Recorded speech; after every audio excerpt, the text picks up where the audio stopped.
কখনো থুথু ফেলবেন না, তাহলে কঠিন বিপদে পড়বেন। হাদিসে বলা হয়েছে যারা এই 3 দিকে থুথু ফেলবে তার কিয়ামতের দিন আল্লাহ তাআলা সেই থুথু তার কপালে দিয়ে সবার সামনে দাঁড় করাবে। তাই মুসলিম হিসাবে আমাদের স্মরণ রাখতে হবে। নবীজি সাল্লাল্লাহু আলাইহি ওয়াসাল্লাম আমাদের আগে থেকেই এই বিষয়ে জানিয়ে দিয়েছেন এবং সেটাই আমাদের করতে হবে। প্রিয় দর্শক, আপনি যদি রাসূলুল্লাহ সাল্লাল্লাহু আলাইহি ওয়াসাল্লামকে ভালোবাসেন অবশ্যই আলহামদুলিল্লাহ কমেন্ট করবেন এবং ভিডিওটি শেয়ার করে সকল মুসলিমদেরকে জানার সুযোগ করে দিবেন। যারা এই 3 দিকে বা 3 জায়গায় থুথু ফেলবে তাদের উপর রহমতের ফেরেশতা ও আল্লাহর লানত রয়েছে। তাই বাঁচতে হলে আগে থেকে আমাদের সতর্ক থাকতে হবে। তো চলুন বেশি কথা না বলে জানিয়ে দেই কোন কোন জায়গায় থুথু ফেলা যাবে না। তার মধ্যে 1 নম্বরে টয়লেটের প্যানের ভেতরে থুথু ফেলা যাবে না।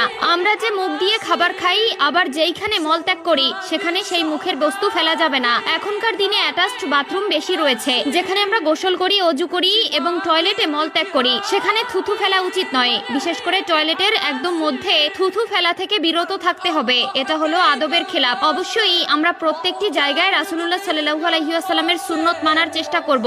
আমার দায়িত্ব আপনাদের জানানো। এখন আপনারা মানবেন কিনা সেটা একমাত্র আপনাদের ব্যক্তিগত বিষয়। তবে বলে রাখি, প্রকৃত মুসলিম হতে হলে এবং আল্লাহর জান্নাতে যেতে চাইলে অবশ্যই আল্লাহ ও তার রাসূলের প্রতি সম্পূর্ণ বিশ্বাস স্থাপন করতে হবে এবং তার আদেশ নিষেধ উপদেশ সবকিছুই আমাদের মানতে হবে। তাহলেই আমরা প্রকৃত মুসলিম হতে পারবো। 2 নম্বরে রয়েছে পশ্চিম দিকে অর্থাৎ কেবলার দিকে। আমরা অনেকে সামনের দিকে থুথু ফেলি। হাদিসে বর্ণিত যে ব্যক্তি সামনের দিকে অর্থাৎ কেবলার দিকে থুথু ফেলবে সে কিয়ামতের দিন তার কপালে করে সেই থুথু নিয়ে হাজির হবে। এবার কল্পনা করুন কত জঘন্যতম বিষয়। হাসরের মাঠে যখন সকল জিন জাতি থাকবে, সকল ফেরেশতা থাকবে, সকল মানুষ থাকবে, সকলের সামনে যখন আপনার কপালে থুথু দিয়ে আপনাকে হাজির করা হবে তখন কেমন পরিস্থিতি হবে। তাই অবশ্যই কখনো নিজের অজান্তেও কেবলার দিকে থুথু ফেলবেন না। 3 নম্বরে মসজিদে থুথু ফেলা যাবে না। মসজিদ একটি পবিত্র স্থান, এখানে কেউ মনের ভুলেও থুথু ফেলবেন না। অনেক মুসল্লিরা আছে যারা কফ আসলে জানালা দিয়ে এমন ভাবে থুথু ফেলে যেন জানালায় লেগে যায়। এই ধরনের ভুল কখনোই করবেন না।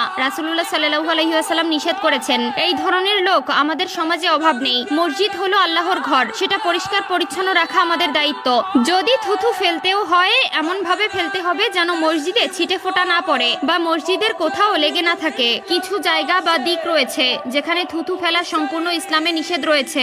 আমরা যেদিকে সেদিকে বা যেখানে সেখানে না জেনে না বুঝে থুথু ফেলি, যা আমাদের ঈমানকে নষ্ট করে এবং রাসূলের নিষেধকে অমান্য করা হয় এবং যারা রাসূলের কথা অমান্য করে তাদের জন্য রয়েছে জাহান্নামের চিরকালের শাস্তি। গোসল করার সময় আমরা যে মারাত্মক ভুলটি করি সেটি হলো খাওয়া দাওয়া করে গোসল করতে যাই। প্রিয় দর্শক, এই ভুলটি মোটেও করবেন না। আপনি যখন খাওয়া দাওয়া করেন তখন আপনার পাকস্থলীতে হজম প্রক্রিয়া শুরু হয়, কিন্তু সেই মুহূর্তে যদি আপনি গোসল করেন তাহলে আপনার হজম প্রক্রিয়া ব্যাহত হবে এবং কঠিন সমস্যায় পড়তে হবে। অবশ্যই যাদের ঘরে ছেলেমেয়েরা ও সদস্যরা এই ধরনের কাজ করে তাদের অবশ্যই এই বিষয়ে সতর্ক করবেন, নয়তো পরবর্তীতে বড় ধরনের মাসুল দিতে হতে পারে।